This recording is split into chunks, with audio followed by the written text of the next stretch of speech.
It is now my pleasure to welcome our main speaker, Dean R. Cambria. All right. Thank you.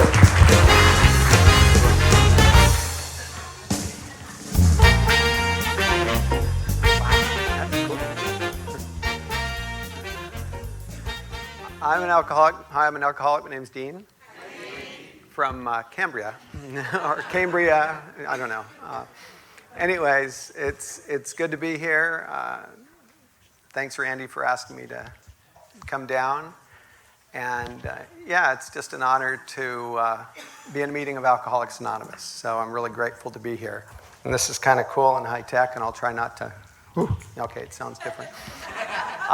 Welcome our newcomer, Judy, obviously super important. And our congratulations to all the chips and birthday people. And I was really, just said to Randy, I said, wow, I mean, that was spot on. I mean, honesty, vulnerability, relapse doesn't have to be a part of your story. The big book, pretty important, work the steps. And God, I mean, because we have a spiritual awakening as the result of these steps. That's what this whole deal is. I always laugh when someone says, I like the spiritual part of the program. And I go, isn't the whole thing, isn't that what this whole deal's about? So, but anyways, it was pretty cool. Randy and I were grabbing dinner before coming over here. And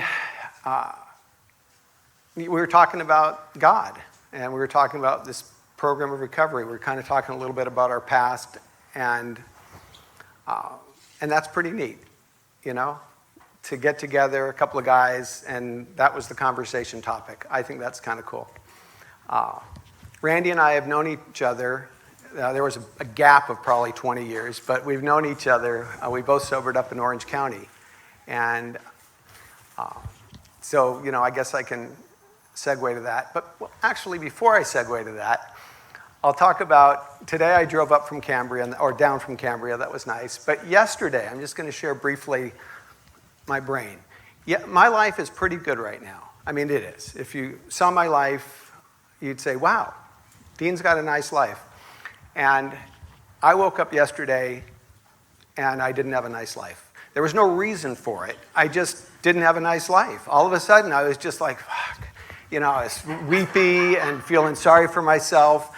And there was no apparent reason for that. And, it doesn't happen often, but sometimes, every once in a while it does. And finally, around 2, 3 o'clock in the afternoon, I called my sponsor. And I said, Jack, I am so fucked up right now, and there's no reason for it. And we laughed about it, and we talked a little bit and shared how that happens sometimes. And then I was in town, and I drove, the farmer's market was going on, so I went there and I bought my wife some flowers, because, the problem is when I'm not in a good place, a lot of times it's my wife's fault, right? And it's so, if anybody who's in it's a proximity thing, And so, anyways, I had told her it wasn't, she knew, but it still seemed like the right thing to do. And then I went to a meeting last night, and, after talking to my sponsor, I talked to a guy that I sponsored that was in a bad place. That was nice. And I went to the meeting I go to on Friday nights.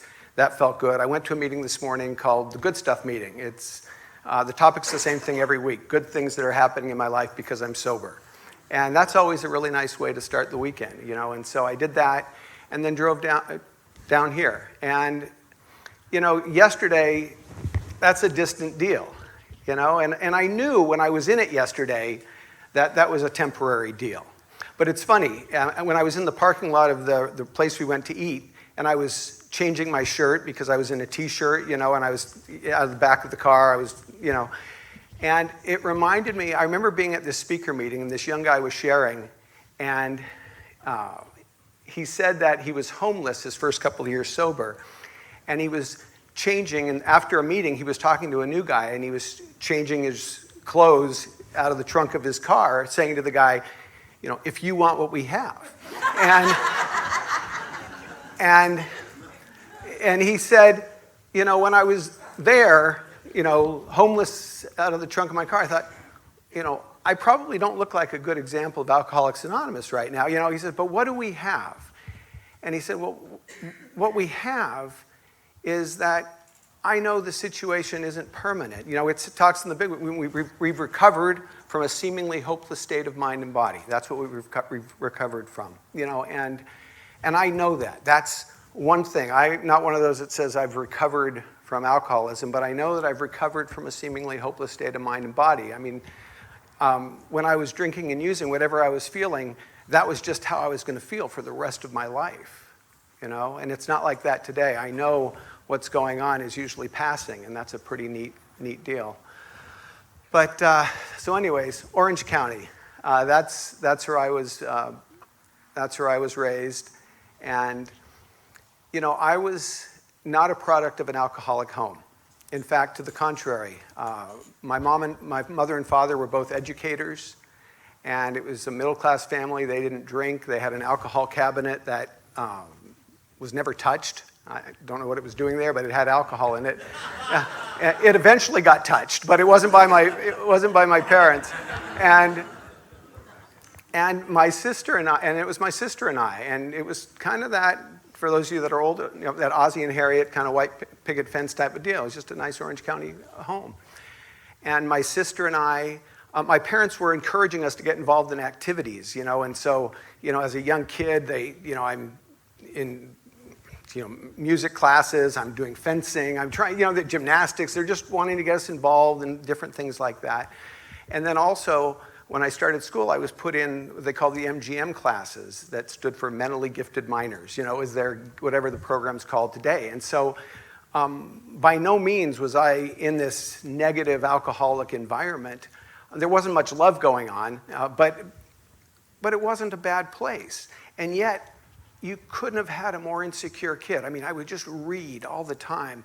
I wanted to be James Bond. I wanted to be able to, you know, be out there and be able to talk to girls and do all these other things at a young age. And I just couldn't do any of that. And, you know, and then like I said, I'm playing violin. That's not a cool instrument. And I was playing trumpet, another not a cool instrument, you know. And but then what happened was that the drummers were looking for someone to join the drum line. And the drummers like to party. And in 8th grade, my life changed. I mean, you know how some people talk about this gradual, you know, foray into alcoholism? Monday, I've never had a drink or tried any other thing. Friday, I'm dealing to support my habit. I mean, it's just like, bam. I loved everything about it. I just could not.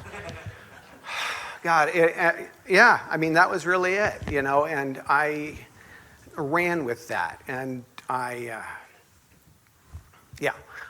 got, you know, I see the drums here, and that was kind of cool, and Randy joked about that. I got involved in this band that was part of my bottom, this kind of psychedelic punk band called Mind Over 4. And a couple of weeks, well, anyways, I drank a ton, and I did alcohol in other forms as well, and I did that a ton. And I just loved everything about it.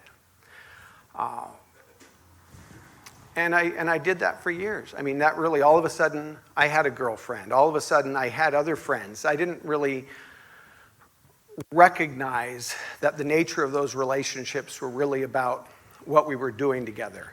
But I was the guy that I just didn't want to stop. I mean, I had FOMO from the get-go. I just never wanted it to end. I'd start in the morning. I had a 0 period in high school. They call it a 0 period racquetball class. And we'd basically show up to class. The coach would take roll, and we were supposed to go play racquetball. But instead, a group of us would go drink and do other things, you know. And that was to start school every day. And that was just, I was consumed by it. And everything was going really well until it wasn't going really well. And there were times when somebody at the meeting I was at last night shared how they were drunk at school, in high school, and for being drunk at school, they were not suspended, they were kicked out of school. And this was somebody that looked to be about my age, maybe a little bit older. She's new to our meeting. And that literally sent her right to continuation school. I mean, I was arrested at school and let off campus in handcuffs. And I was back like a week later. I mean, it was just, it wasn't a big deal, but I thought it was cool. I remember when that happened, it was during break when they took me out, but they were just letting people out, and I was glad some people saw, because isn't that cool, getting arrested at school, and I was a long-hair surfer, wannabe surfer, and but what happened was that I really liked more about alcoholism, that chapter, taking a drink, not taking a drink, et cetera, et cetera. We don't read that up in Cambria, but that really characterized things for me, because on several occasions, I quit. I just said, I can't do this anymore. But then what invariably happened, what's funny is that I remember quitting, but then I'm just doing it again. I don't remember even picking back up. I just remember stopping and saying, I'm done with this. And so what happened was my mom and dad used to like to take us every summer, because they were in education, they had summers off, and they would take us water skiing up at Lake Mead. And that was something that we were doing every summer for 2-3 weeks since I was a little kid. And I really valued that. I looked forward to that. I mean, I used to find people like me when we'd go on our trips, but yeah, that's right, isn't it? All right, let's see. This way, all right. Yeah. Hey, is this okay? Is this fine? Okay, all right. So, anyways, we had this trip planned, and it still meant a lot to me. And because I had work, I said, you know what, I'm just going to go for a week. But what ended up happening was I made this vow that I wasn't going to drink or do anything else this entire week with my family, because so much trouble had been going on. It had been so bad, and I really wanted to just not drink and use for this week with my family. And it was really important to me. And what ended up happening was, as soon as I got there, I called this friend of mine, Nancy, who lived up there, and she said, oh my God, you're in town, and I was off and running. And I came home from that week, and I had that, that pitiful and incomprehensible, I just was really wrecked inside. And the thing that differentiated that time from previous times was that a girl I knew, Stacy, her boyfriend Danny, had just gone through this rehab. And so I was at that place where I called up Stacy and I said, where did Danny go? And she gave me the number of this little St. Jude hospital in Yorba Linda that had this 13-day spin dry, basically a detox, introduce you to AA. But I didn't know that's what it was. I just knew that he had gone there. And so I called there and I said, what's the deal? And they said, well, I shared my story with the counselor, who turned out she was in recovery, and she wouldn't tell me anything. She just said, I think you should come on in. And I said, well, what are you going to do there? And she said, well, why don't you just come in? And so I made plans to go in. And this was at the time that I remember Schick for Stop Smoking, where they just zapped you. And so I fully believed that I was going to go get zapped. I would be zap, zap. I would just have this experience. And that was what I was kind of expecting. And so I remember when I sat down and, with the counselor, Eddie, and I said, so what are we going to do here? And she said, well, primarily, you're going to go to lots of AA meetings. And I remember saying, whoa, whoa, whoa, screw that. Alcohol is the least of my problems. And, I drank every day, but I was getting in trouble for some other things. And so that was what I thought I was there for, the things that were creating some of the trouble in my life. And, but she said, why don't you give it a shot? Why don't you, come in, give it 13 days. You can always go back out, do it on your own. And so that was that. And that was August 17th, 1983. And so, yeah. And so I've got 39 years, which is really cool. And relapse is not part of my story. And that's good. It's funny, I say 39 years. There was this tendency, my wife, she's like, so are you going to say you have 40 years, almost 40 or 39? I said, no, I've got 39 years. But I love how alcoholics love to say the next thing. You notice that, right? I mean, it's like, how much time do you have? Oh, almost 6 months. How much time do you have? Almost 1 year. How much time do you have? Almost 38 years. I mean, it's like, it doesn't matter how long. There's that tendency. But no, I know I've only got 39 years just for today. So, but I came into Alcoholics Anonymous, and I was the classic, all of a sudden you take away my alcohol and all those feelings come up. I know that, well, I didn't know, but fear of people, I'm not good enough, insecurity, I'm just scared to talk to anybody, but I want to look good. I heard somebody say, spending money you don't have to buy things you don't need to impress people you don't like. And I said, oh, yes, that is so me. And, I was in this group of people. There was a guy in the hospital that came in, and his family was there, and he was there for like 3-4 days, and all of a sudden his liver, everything failed, and he just was totally yellow, and he died. And I remember his wife and kids, and he had just for the first time made this decision that he wanted to finally get clean, and they had some hope, and he died. And I remember thinking, wow, this is a serious thing. I think for some reason, I just speak for myself, when I'm out there, I don't really think the laws of nature apply. It doesn't really think of ever consequences from a health perspective or anything else. But that was pretty eye-opening.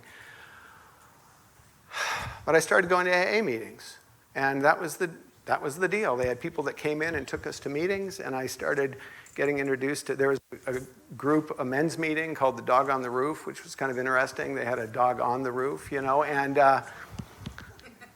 I was intimidated, but I liked that meeting. And what I started doing was I just started consistently, I wouldn't talk to people because it was very uncomfortable for me, but I was so starved. I remember a guy at the Dog on the Roof meeting, this guy Jeff, he walked up to me after the meeting and he said, "Hey, Dean, nice to see you again. Oh, I like your shoes."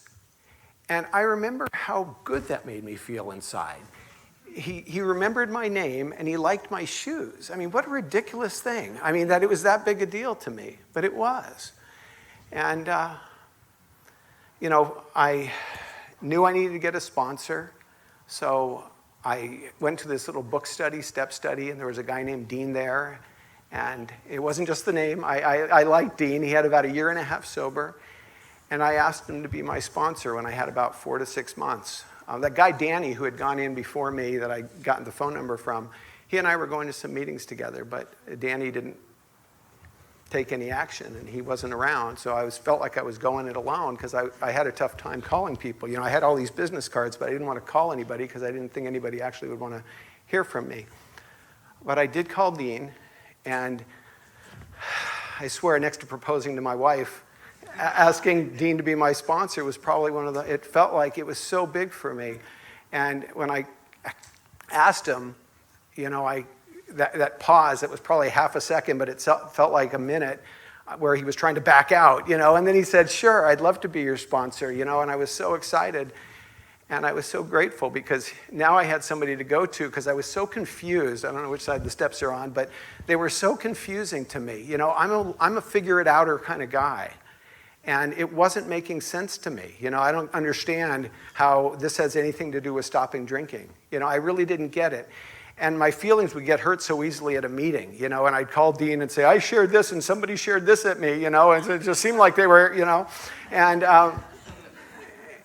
And Dean was such a great person to go to and work through the steps with. And I'm so grateful for Dean. I am such a fan. I've had a sponsor. I've changed sponsors over the years. But, sponsorship for anybody, every once in a while I'll run into somebody that says, "Well, where in the big book does it talk about, sponsor?" Well, I don't think they knew enough back then, but that's huge for me. I mean, I think if you're trying to do this alone without having some special person in your life, I think you're nuts. But, that's just my opinion. So, just because I know what it's done for me in my life. That's all So, anyways, just bounce through some things. So I got really involved. I got involved in young people's. There were some young people there in recovery at the time that were really active and wanted to do some things. And getting involved made such a difference. It wasn't just getting a sponsor, but getting some friends. And what I found was that, the first few months, I felt totally isolated and out of place, but I kept coming back and showing up. And all of a sudden, going out to coffee with people, after the meeting, being in regular meetings so they get to know me, all of a sudden, I had friends in my life that I felt closer to than people I'd known my whole life before. And periodically, I'd go back to some of those friends, but over time, I remembered thinking, wow, I just don't need this anymore. And that was really a blessing. Really grateful for that period. And what happened was I was going through some relationship stuff because, God, I wanted to be in a relationship. I was single when I got in. I was like, oh, that was like the most important thing to me other than staying sober was getting in a relationship. And, I remember going to my sponsor. I don't know, I was just focused on that. And I remember at one point talking to my sponsor. I'd been sober maybe a year and a half or so about some relationship stuff. And he said, Dean, I'm kind of in the same place as you right now with some of this stuff. We'd worked through the steps together. And he said, you may want to think about getting another sponsor, which was kind of interesting to me. I love Dean, but I really respected that. He just was in a place where we were in very similar spaces now, and he encouraged me to move on. So I got another sponsor, a guy named Tex, who I really thought the world of. And we worked through the steps again, because I always think that's a good idea. I'm not one of those that thinks steps is a one and done type of deal. And what happened is that all of a sudden this man was sponsoring lots of guys, and he actually shared somebody else's fourth step stuff with me. And I remember thinking, this doesn't work for me.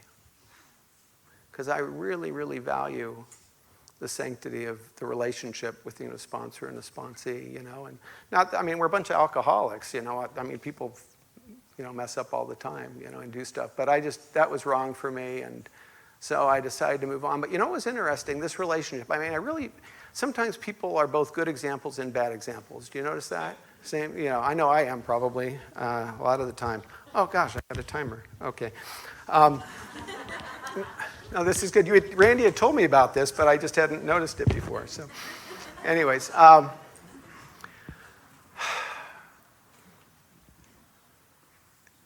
there were some guys that, when I sobered up in Orange County, and this sponsor was one of them, that talked about as he was progressing in sobriety, he would say things like, God, when I had 5 years, things were good, but now that I have X years, it's, almost painting this ethereal picture, like you rose above it, like I'm going to get somewhere. And so what was happening is that I'm doing life, and I'm still messed up, and I thought I was doing it wrong. Bounce back a little. When I was about 2 years sober, I remember going to a speaker meeting in Clancy. You guys, a lot of people remember Clancy. He was the speaker. And, kind of irascible, but I remember him saying something. He said, a lot of people think the natural state of the alcoholic is drunk, but that's not it at all. The natural state of the alcoholic is anxious, tense, and depressed. And we treat it with alcohol. And what you need to do is find a new solution. And that's the program of Alcoholics Anonymous.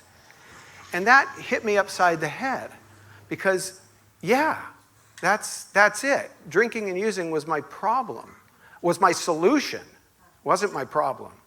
And I was treating my anxious, tense, depressed, restless, irritable, discontent nature with other substances. And I needed to find something new to treat it with. But I had no clue about that until then.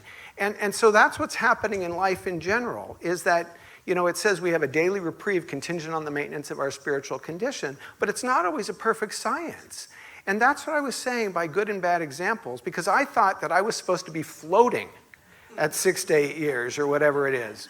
And I've maybe floated for days, but even then, and like yesterday with my, around the house with my wife, I mean, if there's an expectation that I'm going to somehow rise above it, that's not good. But anyways, had a fabulous sponsor. I was in a meeting back in the mid '90s, and a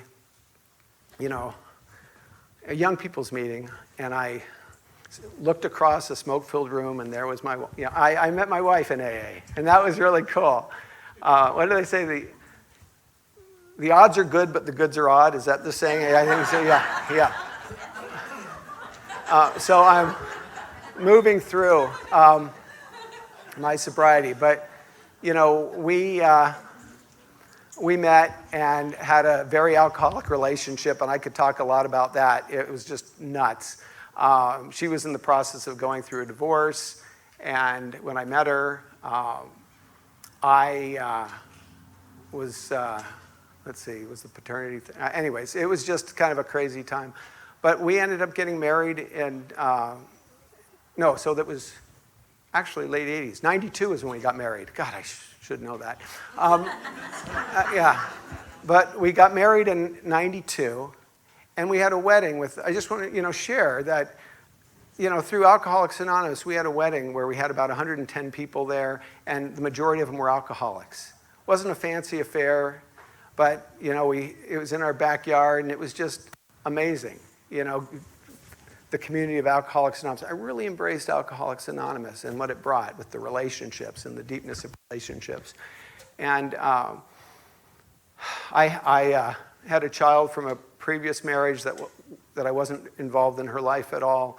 Then she and I had, or not previous marriage, previous relationship. All right, I must be nervous. But then we had 2 kids. And my wife didn't want to raise the kids in Orange County. And, she said, the kids were getting ready to start school. And she said, I don't want to do it. I don't want to do it. And I said, I want to do it. I just started a business here. It's the worst possible time in the world to move, a whole bunch of stuff. And she said, well, I want to move. And so we moved. No, but no.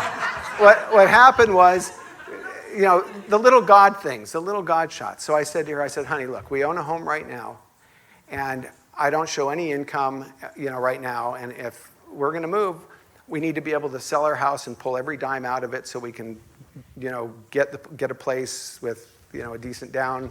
And she wanted to move to Rockland, outside of Sacramento, that area. And I said, look, I'll make a deal. If we can do it for sale by owner and get this out of our home, then I'm willing to move. And so she said, fine. And so that weekend, a house down the street was doing an open house. I wrote open house on a piece of cardboard, put it in my front lawn. Somebody came and bought my house. And so all of a sudden, but you know what? I had gone to Rockland, and I went to an AA meeting there, and it was a really good meeting. And I said, we can do this. And so that was my first move in sobriety. And the community of Alcoholics Anonymous was unbelievable. I mean, literally, I'd gone to a couple of meetings before moving there, and we packed up a U-Haul, and we drove all our life to Rockland. And literally, the next morning, a whole bunch of AAs that we had no clue who they were showed up and helped us unload the U-Haul, invited us to this Tuesday night meeting and a big potluck thing they were doing that weekend. And bam, we had a community around us. I mean, it didn't feel instant like, the friendships, but we had a community around us, and it was a cool deal. And we raised our kids in this little town called Rockland that was fabulous, and the AA in Rockland was fabulous. And, and I stayed involved in Alcoholics Anonymous in Rockland.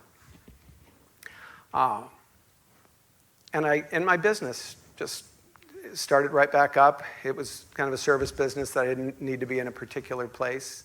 And so I kept that going, and it wasn't amazing at first. It was hard. There were challenges, it just sucked charging the mortgage on my credit card. It was scary. Oh, I hated doing that. But I got it going. And I was able to be involved in AA and be involved in my kids' lives and raise my children around Alcoholics Anonymous.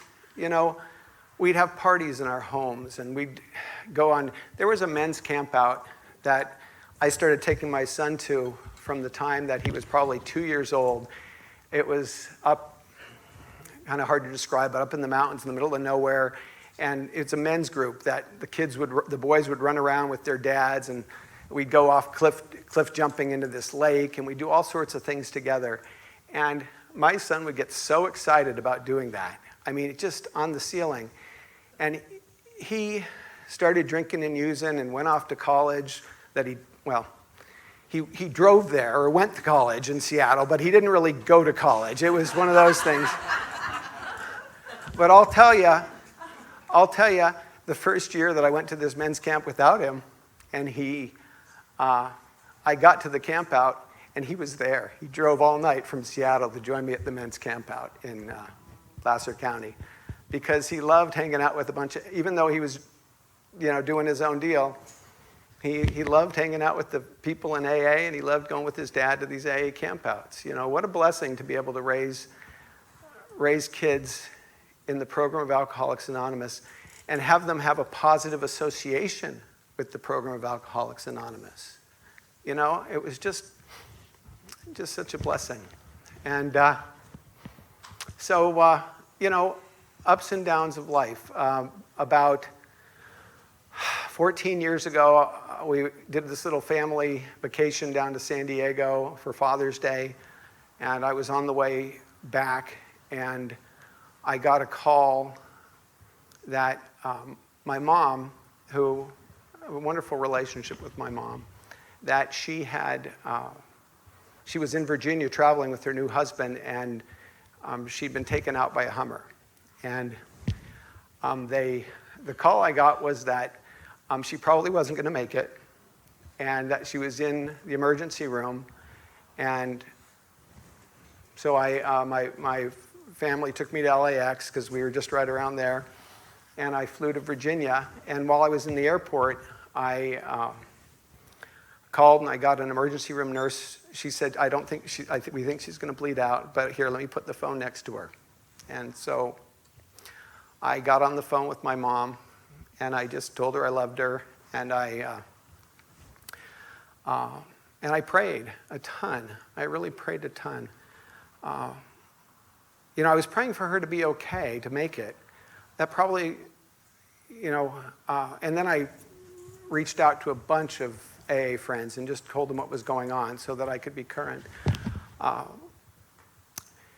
She was in a coma for 3 months and severely, just completely, the sad part was she did make it, but it wasn't a quality of life anymore. She was severely, severely disabled, head injury, whole body and everything. But I was able to, I thought I was so important with work and stuff like that, and I literally put my life on hold to go hang out in Virginia with my mom. And what was interesting when I was there is that I'd be at the hospital with Mom, and then I'd go to meetings. And what would happen is I even had a guy at one of the meetings ask if I'd work through the steps with him while I was in Virginia. And what I found was that what's happening doesn't need to define you. I mean, the experience of the moment, does that make sense? And I was able to have great joy and great sadness all in the same day, And it was quite a wild experience, and it really impacted my life. I remember being in the airport that day, watching people go by and thinking to myself, you never know what's going on with anybody at any given moment. People are sometimes going through the most awful things, and we can judge the hell out of them or this or that, but we just don't know. And so that was really quite a life-changing experience. And then she lived almost another 8 years. And my sister and I were very involved in her life as a result of that. But then she passed, and it was when she passed that I moved to Cambria full-time and decided to take on life there. And initially, I kind of did it kicking and screaming because I had so many friends in Rockland, I didn't want to leave. And yet, there we were, someplace new. And I have a beautiful home and wonderful people. I just wasn't ready. It was another one of those things that my wife's like, all right, the kids are out of the house, let's go. And I'm like, whoa, whoa, whoa, whoa, I'm not ready. You know, but once again, I'm really glad I live in Cambria. I really love it there. It appeals to me. I'm not a big city, not that I was ever in a big city, but you know, from Orange County to Rockland to Cambria, now I'm in a little town with 5,000 to 6,000 people. I love it. It's got a cool vibe. Meetings are a lot smaller than this, but you know, we all know each other, and it's a friendly group, and it's a warm group, and it's, you know, it's a nice place to be, and I really like Cambria. My wife and I walk the dogs along the bluff every day, and back in March of 2021, we were walking the dogs, and I got a phone call from my oldest daughter's mom that she was dead.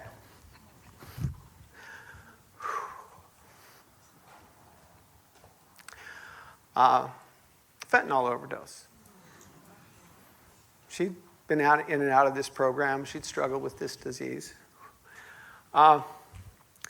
If you've ever, you know, you read about people like having an experience which causes you to just like go weak in the knees and everything like that. I literally felt, my grandkids were there and they found her. It's really awful. It's really awful. And so I sat on a bench with my wife, just processing for a little bit. And then I went home and I called my sponsor. And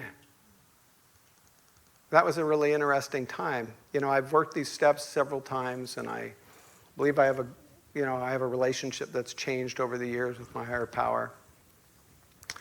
And I was in a new place.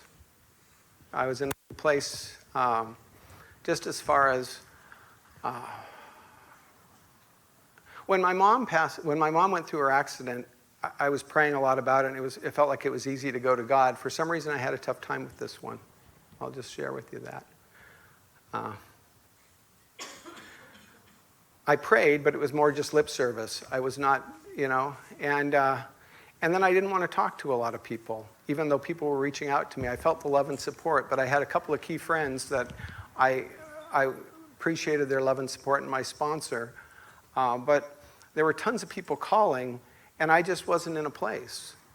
I couldn't do it. And it was actually kind of funny. I literally ran into somebody that said, did I offend you? And I said, well, what do you mean, did you offend me? And he says, well, I called you, and you didn't call me back. I'm like, well, yeah, because my daughter died, and I was busy. I didn't feel like talking to you. I mean, what the fuck? You know, I mean, it's just, you know? But I will tell you, though, that I appreciated the love and support, and I knew I had it, even though I felt, in some respects, like I had something that, you know who I felt great talking to? My sponsor, a couple of really close friends, and then I knew some other people that had lost children, and I went to a support group similar to AA for people that have lost children, and this support group, when I went to it the first time, they said, welcome, and we're sorry you're here.